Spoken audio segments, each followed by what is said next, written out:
विदर्भ देश के राजा हुए भीष्मक। भीष्मक के एक बेटी थी जिसका नाम था रुक्मणी। अच्छा, ये जो दंडौती भरते हुए आए हैं शिवपुरी तक, कोलारस से शिवपुरी तक, इन्हें मंच पे आ जाने दो। ये अपने गांव कोलारस से शिवपुरी तक दंड भरते हुए आए हैं। जोरदार ताली बजा के धन्यवाद दो। ये बच्ची पैदल आई है, ये बच्ची अपने गांव से पद यात्रा से आई है, उसको भी वहां कोने पे बैठा लो। सुनो, भीष्मक की एक बेटी थी, नाम था रुक्मणी। 5 बेटे थे, रुक्मी, रुक्मरथ, रुक्मबाहु, रुक्मकेशी और रुक्ममाली। 5 बेटा 1 बेटी। रुक्मणी जी ने भगवान के बारे में सुन रखा था तो वो भगवान से प्रेम करती थीं। लेकिन भीष्मक जी का जो बड़ा बेटा था ना रुक्मी, वो राजनीति में फायदा लेने के लिए अपनी बहन का विवाह द्वारकाधीश की जगह दमघोष पुत्र शिशुपाल के साथ तय कराया। पिताजी से बोला, पिताजी बारात आ रही है। बोले किसकी? बोले शिशुपाल लेकर आ रहा। किसके लिए? बोले बहन के लिए, रुक्मणी के लिए। जब ये बात पता लगी रुक्मणी को तो बहुत परेशान हो गई कि हम विवाह ठाकुर जी के साथ करना चाह रहे, लेकिन हमारा भाई विवाह तो शिशुपाल के साथ करवाना चाह रहा है, क्या किया जाए?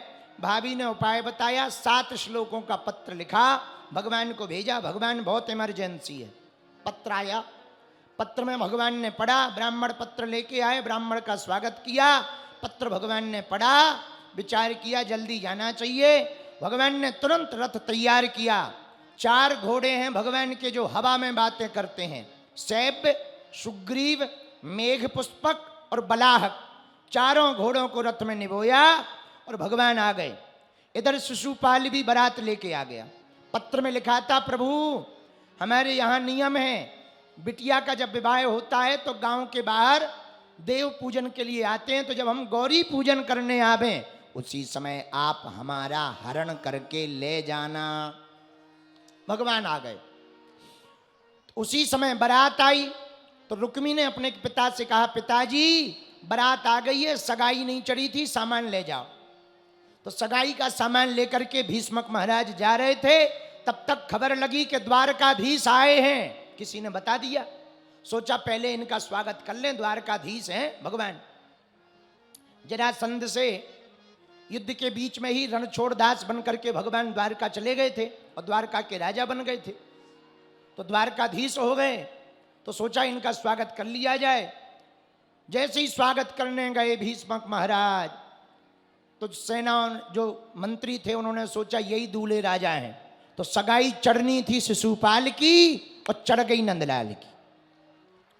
तो राजा ने खूब रोका, अरे ये दूल्हे राजा नहीं है, ये तो द्वारकाधीश हैं, दूल्हे राजा तो जनमासे में बैठे हैं। मंत्री बोले भूल हो गई। भगवान ने मनी मन कहा, ससुर जी ठीक हुआ है, नियम पूरा हो गया, वरना बाद में होता कि नियम नहीं हुआ है, तो भला हुआ। भीष्मक महाराज बोले महाराज घर चलो, पवित्र करो। भगवान बोले चलो। अब भगवान आए तो गांव भर में हल्ला हो गया कि यही दूल्हा है नगर में।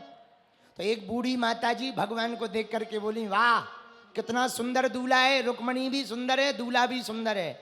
एक मंत्री ने कहा ये दूल्हा नहीं है, ये तो द्वारकाधीश हैं, दूल्हे राजा तो जनमासे में रसगुल्ला का सीरा पा रहे हैं, ये नहीं है दूल्हे राजा, वो तो जनमासे में बैठे हैं। अच्छा, तो वो बूढ़ी माता जी कहने लगी, हे भगवान इन्हीं के साथ ब्याह हो जाए हमारी रुक्मणी का, ये कम से कम लेने आएंगे तो दर्शन तो हो जाएंगे। बोलो सीताराम, जोर से बोलो और जोर से बोलो।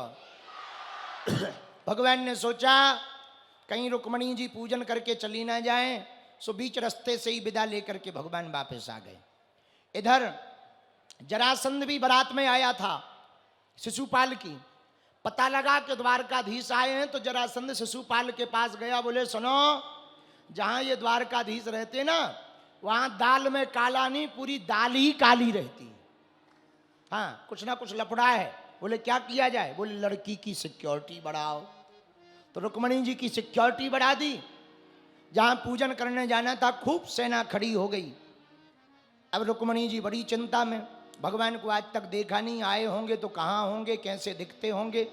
और बताओ, हमने तो कहा था अकेले रहेंगे, पर यहाँ तो बहुत सेना आ गई, क्या किया जाए। पूजन किया, वर मांगा, और जैसे ही बाहर निकली सोई रथ पर ठाकुर जी मुस्कुराते हुए खड़े दिखाई पड़ गए। सोई रुक्मणी जी पहचान गई, हमारे ठाकुर जी तो सबसे अलग हैं, यही हैं। तो रुक्मणी जी ने आंखों में ही कहा, महाराज सिक्योरिटी लगी है। भगवान बोले हम क्या करें, तुम ही उपाय करो। तो रुक्मणी जी ने उपाय किया। क्या उपाय किया? जितनी सेना लगी थी सब सेना की तरफ रुक्मणी जी देख करके मुस्कुराने लगी, हंसने लगी। तो सेना को लगा हम सुंदर लग रहे हैं, इसलिए हमारी तरफ ये बिटिया देख रही है।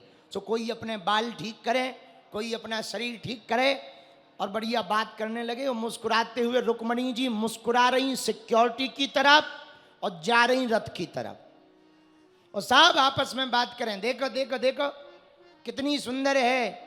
एक कहें वाह लड़की की सुंदरता क्या देख रहे, चाल देखो चाल। अरे बोले चाल क्या देख रहे। तीसरा बोला बाल देखो बाल। जब तक ये बाल देखते रहे, चाल देखते रहे, तब तक रुक्मणी जी रथ के पास पहुंच गई। तब तक चौथा बोला आहा, अरे लड़की को क्या देख रहे, रथ देखो कितना सुंदर है रथ। तो पांचवा बोला रथ क्या देख रहा है, घोड़े देखो घोड़े। छठवां बोला घोड़े क्या देख रहे, रथ पे खड़ा हुआ व्यक्ति देखो कितना सुंदर है। तब तक भगवान ने रुक्मणी जी का हाथ पकड़ के रथ में बैठा लिया। छठवां बोला जोड़ी देखो क्या सुंदर है। इतने में भगवान 1 2 3 ले गए।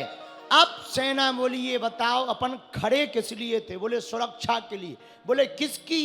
बोले लड़की की। बोले लड़की कहाँ गई? बोले वो तो चली गई। अरे ले गो ले गो ले गो ले गो, हल्ला मच गया। तो जितनी रुक्मणी जी के साथ में सखियां आई थी सब हंसने लगी, भांग खा के खड़े भय का देव चली गई। सब सेना पीछे पीछे। शिशुपाल को पता लगा, बीच में सेना ने रोक लिया, युद्ध होने लगा। तब तक पीछे से आवाज आई दाऊ भैया की। उस वक्त सबसे ज्यादा किसी को लोग डरते थे तो दाऊ भैया को। ये इतने खतरनाक थे, इनका हल मूसल उठ जाए तो बिना 13वीं के पक्का नहीं होता था। हाँ, सेना को पता लगा दाऊ भैया आ गए, सो आधी सेना तो पहले ही भाग गई। बोले मरना थोड़ी है, आधी बची। भगवान कन्हैया को रोके थी। भगवान ने कहा दादा दाऊ दादा। दाऊ भैया बोले कन्हैया ये बताओ चोरी चोरी क्यों आए, अकेले क्यों आए? शादी करनी थी हमें बता देते, हम साथ में आते, बढ़िया धूम धड़ाका से ब्याह करवा देते। ये क्या नाटक है? ठाकुर जी नीचे मुंह डाल के बोले आपकी बहू खड़ी है, कम से कम इसके सामने तो मत डांटो।